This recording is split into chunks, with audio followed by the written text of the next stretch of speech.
Have you ever looked in the mirror and felt like the person you once were is quietly slipping away? The face is familiar, but softer now. The eyes still carry light, but a different kind, less fire, more longing. You sit in a room filled with voices, but no one really turns to you anymore. You're still here, but not at the center, and somewhere deep inside, a quiet ache begins to grow. Do I still matter? We prepare for aging with retirement plans, medicine, even hobbies. But no one tells us how to face the silence in our hearts. But Buddhism does. It doesn't deny the ache.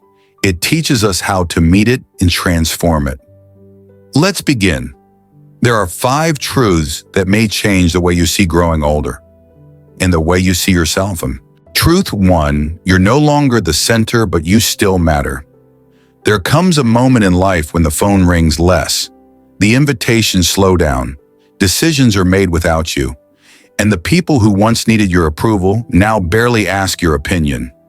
You're no longer the center of the family, of work, of social gatherings, and though no one says it outright, you feel it in small silences, in missed updates, in the way people talk around you, not to you. You smile through it. You tell yourself, that's just how life is. But deep inside, something wonders, if I'm no longer needed, what am I here for? For so long, your life was full of roles: the parent, the partner, the provider, the problem solver, the one others came to for help, answers, strength. But now those roles have faded, not because you failed, but because people grew, moved on, built lives of their own, and yet you're still here. Still breathing, still feeling. Buddhism never promised we'd be needed forever. In fact, the Buddha taught the opposite. Anatta, the doctrine of no fixed self, reminds us that who we think we are is not a permanent identity. It's a collection of passing roles, relationships, attachments. But here's the misunderstanding. When we're no longer the role, we assume we've lost our worth. That's not true. You are not your usefulness. You are not your productivity. You are not how often you're consulted or relied upon. You matter simply because you are here, and because your presence, your stillness, your wisdom can nourish in ways no one expects. Let me tell you a story. In a remote monastery, an elder monk had once led chants, taught students, and managed daily life. But now in his old age, he no longer gave lectures. He didn't sweep the temple or organize retreats. He simply sat quietly every morning under the same Bodhi tree. One day, a young monk asked the abbot, "Why does everyone still bow to him? He doesn't teach anymore." The abbot smiled, because when he sits, the whole monastery breathes more peacefully. He no longer led, but his presence still guided. You may not be the one they call first anymore, but you might be the one whose presence calms the room, whose quiet attention makes a grandchild feel safe, whose patience reminds others how to slow down. In a world that moves too fast, your slowness is not a flaw. It is medicine. In a culture obsessed with doing, your being is enough. So when you feel invisible, when it seems like your name is no longer at the center, remember this. You were never just the center of the story. You were the one who carried it forward. And even now, your presence still ripples. You don't need to reclaim a spotlight. You only need to sit in your own light with dignity, with grace, with the quiet power of someone who knows they are no longer central but never forgotten by life itself. Truth 2. Relationships fade, but love remains. One of the most painful truths of aging is how many goodbyes you never expected to say. The friend who used to call every weekend stopped calling. The sibling who knew every chapter of your life became distant. The partner who once sat beside you each night is no longer here. Sometimes the loss is final, a funeral, a headstone, a silence that no words can break. Other times it's more subtle, a drifting apart, a change in rhythm, a growing distance with no clear ending. And in those quiet spaces, grief settles in. Not just grief for the person, but for the version of yourself that existed when they were around. You miss the laughter, the warmth, the sense of being truly known. And more than that, you fear what their absence says about you. If the people I loved are no longer here, what's left of me? But Buddhism offers a tender truth. Everything changes, everyone leaves, but nothing is truly lost. The Buddha taught the law of impermanence, that all things that arise must eventually fall away, including relationships, including even the deepest connections. But he also taught this: love is not a thing. It's a flow, a force, a current that never ends. A story for your heart. There's a story of a man who lost his wife of 40 years. For months after her passing, he would set the dinner table with 2 plates. He would pour her tea. He would still say goodnight aloud. When a neighbor asked why he continued, he smiled gently and said, "I am not feeding her stomach. I am feeding the love between us." He wasn't clinging to the past. He was keeping the current alive, because love, real love, doesn't need a body to remain present. Maybe you've lost someone too. A spouse, a sibling, a best friend. Maybe your child no longer calls as often, or your oldest friend now forgets your name. It hurts. It will always hurt. But that love you shared, it didn't die. It transformed. It lives in the way you speak, in the way you comfort others, in the quiet rituals you still honor. You carry them not in photos, but in who you've become. Here's what you can do. When you feel the emptiness rising, don't rush to fill it. Sit with it. Let yourself miss them. Let yourself cry. But then light a candle. Water a plant, write a line in a journal, smile at someone who looks alone and say to yourself, "I love them still, and through me that love lives on." In Buddhism, we don't try to move on. We move forward with what remains. The people you loved are not gone. They've simply shifted shape. They've become part of your gentleness, your depth, your compassion. So don't let loss close your heart. Let it open you. Don't run from the ache, bow to it, and let it remind you that you had the privilege to love so deeply and to carry love forward in this life and perhaps even beyond it. Truth 3, the body grows frail, but the soul ripens. You used to walk up the stairs without thinking. Now your knees remind you with every step you once carried. Bags, children, burdens without pause. Now even standing for too long feels heavy. It's subtle at first, a stiffness in the morning, a name that takes longer to remember, a nap that turns into an afternoon. But then all at once you realize your body no longer obeys you, and it feels like betrayal. This body was your partner, your strength, your pride. It was how you worked, cared, danced, created, and now it's slowing down and no one prepared you for the grief that comes with that. But the Buddha he taught that this body rupa is not ours to keep. It is borrowed, it is temporary. It is like everything else, impermanent. Just as trees shed their leaves in autumn, your body sheds its vigor, its speed, its sharpness. The suffering comes not from aging, but from clinging to what was. We suffer because we think I should still be strong. I used to be more capable. I'm not who I was. And while that last thought is true, it doesn't mean you are less. It means you are changing, and change is not the enemy. Change is the path. A Buddhist parable for the body. A monk growing old could no longer carry water from the river. His arms trembled, his back ached. Frustrated, he asked his teacher, "Why does my body fail me?" It once obeyed every command. The master handed him a cracked clay pot. This pot once held water without effort, he said. Now it leaks. But does that make it useless? The monk shook his head. No, master. It still holds some water. And what it spills, the teacher continued, nourishes the earth. Your body may no longer do what it once did. But that doesn't mean it is broken. It is becoming something else. Something quieter, something wiser. Your hands may tremble, but they can still comfort. Your steps may be slower, but they can still walk toward compassion. Your voice may be softer, but it can still speak truth. You are not a failing machine. You are a ripening soul. Aging is not losing strength. It's gaining sensitivity. You see more, feel more, know what matters. And perhaps for the first time, you are learning to care for your body, not as a tool, but as a beloved companion. Feed it kindly, move it gently, rest it without guilt. Listen when it speaks, not with resentment, but with reverence. What if your body is not declining, but softening you for something deeper? What if the aches are not punishments, but invitations to slow down, to be present, to surrender?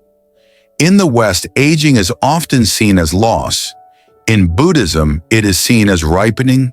A fruit must soften before it sweetens, so must we. So today, instead of criticizing your body, thank it. Thank it for carrying you this far, for healing through illness, for enduring heartbreak, labor, years of pressure. It has been with you through every single moment, and even now as it changes, it's still here, still yours, still enough. You are not becoming less. You are becoming real, stripped of performance, freed from comparison, closer to the truth that you were never your muscles, your pace, your posture. You are presence, you are awareness. You are the soul this body was always carrying home. Truth 4. Loneliness isn't always real. Sometimes it's just a thought. Sometimes the loneliness feels sharp, like silence pressing against your chest. Other times it's softer, just a subtle emptiness that follows you from room to room. But here's the hardest part. You can feel lonely even when you're not alone. Your partner might still be here, your children might visit, neighbors might wave, but something inside feels distant, disconnected. And maybe you've asked yourself, why do I feel so alone when I'm surrounded by people? The answer, surprisingly, isn't always outside you. Sometimes loneliness doesn't come from the absence of others, but from the presence of a thought. Buddhism teaches that the mind creates stories. Some are beautiful, some are helpful, but many, especially as we age, become painful loops. No one needs me anymore. I've become invisible. They've all moved on. I'm just left behind. These thoughts play quietly in the background, like a song you didn't choose but can't seem to turn off. And the more often they play, the more believable they feel. Not because they're true, but because they're familiar. Imagine your mind like a room. If every morning you walk into that room and say, I am forgotten, I am alone, then even with sunlight pouring through the windows, you'll only see shadows. It's not that others have disappeared. It's that your mind has built a lens that filters out connection. But here's the liberating truth. Thoughts are not facts. Feelings are not forever. Loneliness is not your identity. A woman once came to a Buddhist teacher and said, I feel so lonely. I try to meditate, but it only makes the loneliness louder. The teacher replied, don't try to silence it. Sit with it, bow to it, and ask it, what are you here to show me? She followed his advice, and over time she realized it wasn't loneliness. She feared it was the belief that she had no place left in the world.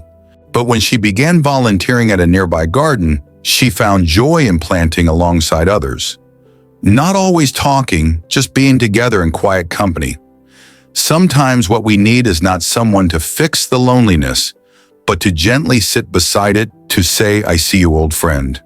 You are a part of me, but not the whole of me. Here's something you can try. The next time the thought arises, I'm all alone, pause and respond with curiosity instead of certainty. Ask, is that true right now in this moment? Look around, feel the chair beneath you. Notice the air on your skin. Remember a friend who once made you laugh. Hear the sound of birds outside. Loneliness can't survive in the presence of full awareness, because awareness reveals you're never as alone as your mind says you are. In Buddhism, we train the mind not to reject emotion, but to see it clearly. not to drown in feeling, but to breathe through it. Loneliness is a passing cloud. You are the sky. It may hover, even storm, but it will not stay. You are not broken. You are not behind. You are simply human longing to feel connected, to be seen, to be held in the arms of meaning. And the first embrace can begin with you. Sit with yourself the way you would sit with a dear friend, not to fix, but to stay. Because the moment you stop running from loneliness, you begin to come home. Truth 5, aging feels like an ending, but it is really a beginning. There comes a time in life when everything starts to feel like it is winding down retirement. The house gets quieter, children grow up, milestones grow fewer, losses grow more frequent, and the quiet voice in your mind says, this must be the end of my relevance, the end of my purpose, the end of being needed. It is easy to believe that aging is a slow closing, a fading out, a long goodbye. But what if we have misunderstood this season completely? What if aging is not the end of your story, but the moment the story finally deepens? In Buddhism, we are taught to look beyond appearances. What seems like loss may in fact be clearing space for something more real to emerge. Imagine a tree in autumn. Its leaves fall, its branches grow bare, and to some it looks lifeless. But beneath the surface, something is happening. Roots are deepening, energy is gathering. The tree is preparing for a richer season to come. So it is with you. You are not becoming less. You are becoming clear. There is a story of an old woman who had always cared for others. She was a nurse, a mother, a wife, always giving, always doing. When she reached her 70s, she found herself alone without children nearby, without a partner, without anyone asking for her help. At first, she fell into despair. I am no longer needed. She said, I have nothing left to offer. But one morning she decided to walk to the local library, and there she noticed a notice board. It read, looking for someone to teach writing to children? She hesitated, then signed up. Week by week, she read poems to children. She told them stories from her life, and slowly she saw their eyes light up, not just from the stories, but from her presence. And one day a little girl hugged her and whispered, "You make me feel safe." In that moment, the old woman realized it was not too late. It never had been. Just because one chapter ends does not mean the book is finished.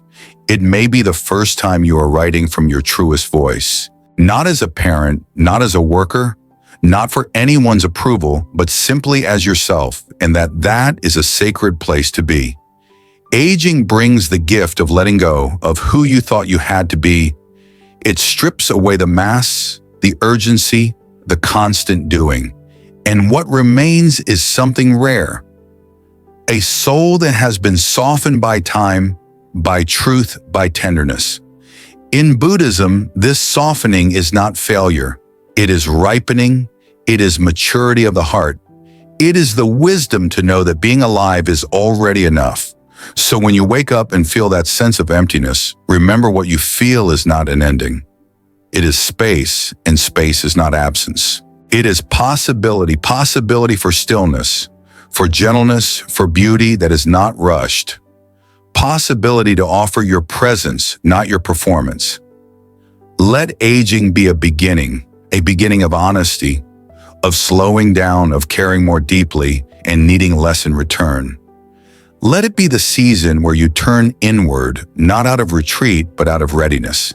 Because within you there is still so much left to give, not in doing, but in being. And what the world needs most is not your speed, but your stillness. Not your power, but your peace. Not your youth, but your truth. Aging is not loneliness, it is ripening. So now you've heard the 5 truths. 5 gentle, honest reflections from the heart of Buddhism. And maybe something inside you has softened. Not because the loneliness disappeared, but because you've begun to see it differently. You are no longer the center, but you still matter. The world may not orbit around you, but your presence still carries light. People have drifted away, but the love you shared has not. It lives in your voice, your hands, your quiet ways of remembering. Your body has changed, but it is not your enemy. It has brought you this far, and even as it slows, your soul deepens. Loneliness may whisper that you've been forgotten, but now you know not every thought deserves your belief, and even though it may feel like the end, this time of your life can be a new beginning. Not louder, not busier, but richer, truer, more free. Aging is not about vanishing, it is about unfolding. It is not about losing, it is about discovering what remains when all the layers fall away. The noise fades, the striving stops, and there beneath it all is a person who is still worthy, still beautiful, still here. That person is you, so what now? You do not have to rush, you do not have to fix anything, but perhaps you can sit quietly for a moment with one hand on your chest and say to yourself, I am still whole, I am still becoming, and I am not alone, because truly you are not alone. So many people are walking this same path, feeling these same aches, longing for the same peace. And if this video touched something inside, you please know it wasn't an accident. This moment right here is yours. Let it be the start of a softer, wiser, more compassionate chapter. Let it be the season of returning to yourself. If this spoke to you, share your thoughts in the comments. Someone out there might read your words and feel just a little less alone. And if you'd like to walk more of this journey with us, subscribe to the channel.